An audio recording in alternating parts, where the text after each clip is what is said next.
नमस्कार छात्रों, एक बार फिर मैं आपके समक्ष हाजिर हुआ हूँ। आज का जो विषय है पत्र लेखन रचनात्मक कार्य के अंतर्गत क्लास 7 से लेकर 9 तक पत्र लेखन एक विधा जो आपको परीक्षा के अंतर्गत पूछी है। पत्र में 7th और 8th में अनौपचारिक और औपचारिक दोनों ही पत्र आते हैं। पहले टर्म में पहले सत्र के अंदर अनौपचारिक पत्र आते हैं, परंतु कक्षा 9 के लिए जो है वो सिलेबस में जो है अनौपचारिक पत्र का ही प्रारूप दिया गया है। अनौपचारिक पत्र लिखने के लिए अनौपचारिक का अर्थ होता है जिस पत्र को आप सगे संबंधी भाई बहन रिश्तेदारों को आप लिखते हैं।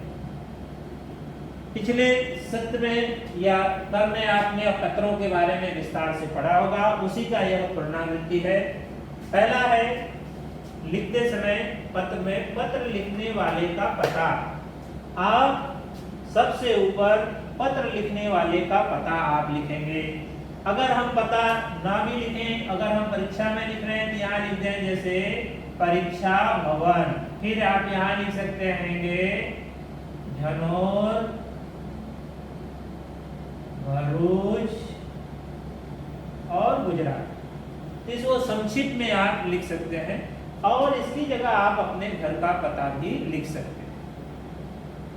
उसके बाद आता है दिनांक। जैसे मान लीजिए आज दिनांक जो है वो है 5/4/2020, तो ये आपका हो गया दिनांक। दिनांक दोनों ही रूपों में लिखे जा सकते हैं। अब यहाँ पर ये आप यहाँ पर 5 भी कर सकते हैं, 4 भी कर सकते हैं, जैसा आपको जो दिनांक दिया जाए। आप यहाँ दिनांक आप यहाँ लिख सकते हैं 5 मई 2020, उस रूप में भी आप लिख सकते हैं। आप या 5/5/2020 इस रूप में भी आप लिख सकते हैं। अब रह गया अनौपचारिक पत्र में संबोधन।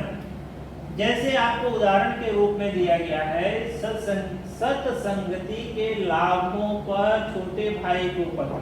अब किसको लिखा जा रहा है पत्र? छोटे भाई। छोटा भाई अर्थात लिखने वाला कौन होगा? बड़ा भाई। तो बड़ा छोटा जो है उसके लिए संबोधन जैसे अगर मैं लिखूं प्रिय अनुज, और या उसका आप नाम उल्लेखित कर सकते हैं। उसका कोई नाम है प्रिय राम या प्रिय अनुज राम, प्रिय अनुज श्याम, जो भी आपसे छोटे भाई हैं उनका नामों का उल्लेख भी आप कर सकते हैं। अब संबोधन में अगर आप किसी और बड़े को लिख रहे हैं तो पूज्य पिताजी लिख सकते हैं, माताजी लिख सकते हैं, परंतु हम यहाँ उदाहरण के रूप में देख रहे हैं छोटे भाई को, तो हमने लिख दिया प्रिय अनुज। अब यहाँ अभिवादन। अभिवादन के लिए यहाँ छोटा है तो उसको हम लिख सकते हैं शुभ आशीर्वाद, या सदा लंबी आयु हो, सदा सुखी रहो। जो भी संबोधन शब्द जो है आपकी पाठ्य पुस्तकों में दिए गए हैं उसमें से आप एक चयन कीजिए और उसको आप लिखिए। अब लिखने का कारण जिसको हम विषय वस्तु कहते हैं, विषय वस्तु के अंतर्गत 3 पैराग्राफों में उल्लेखित किया जाएगा। मान लीजिए कि सत्संगति पर हम यहाँ उदाहरण दे रहे हैं तो आप लिखेंगे आपका पत्र आया, पढ़कर जानकर हर्ष हुआ, इस बार आपकी परीक्षाओं में अत्यधिक अंक आए। इसका एक मुख्य कारण है कि आपके सत्संगी अच्छे मित्रों के साथ हैं। इसके पहले आपके मित्र जो थे वो खेल कूद में ज्यादा समय व्यतीत करते थे, इसलिए आपकी परीक्षाओं में कम अंक आने लगे। परंतु मेरी चेतावनी के बाद या मेरे सलाह के बाद आपने सत्संगति के महत्व को समझा और अच्छे मित्रों से मित्रता आपने की, जिससे आपके अंदर सदाचार का विकास हुआ और दिन प्रतिदिन आपके परीक्षा परिणाम में बढ़ोतरी होने लगी। तो मनुष्य को हमेशा मित्रता करते समय अच्छे मित्रों का चयन करना चाहिए। अगर आपने अच्छे मित्रों का चयन कर लिया, सत्संगति कर ली, तो आपके गुणों में भी, आपके आचार और विचार में भी विकास होगा। तो मेरी आशा है कि आप ऐसे ही अच्छे मित्रों का चयन करते रहें। अब यहाँ समापन।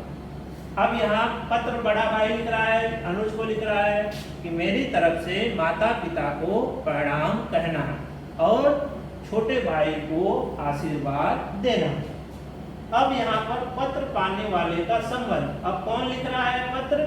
बड़ा भाई लिख रहा है, तो वह लिखेगा आपका बड़ा भाई, तो यहाँ वह लिखेगा बड़ा भाई आपका, और यहाँ पर अब और का।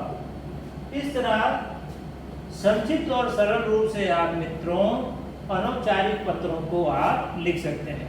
उसके प्रारूप को आपको ध्यान रखना अति आवश्यक है कि पहले जो है पत्र लिखने वाले का पता होना चाहिए, उसके बाद दिनांक होनी चाहिए, फिर संबोधन होना चाहिए, फिर संबोधन के बाद अभिवादन, फिर एक लाइन छोड़कर आप लिख सकते हैं किस कारण आपको पत्र लिख रहे हैं। तो उसको 3 या 4 पैराग्राफ में आप उसको समेटने का प्रयास करेंगे। फिर वो समापन अंत में जो है आभार व्यक्त करना है आपको।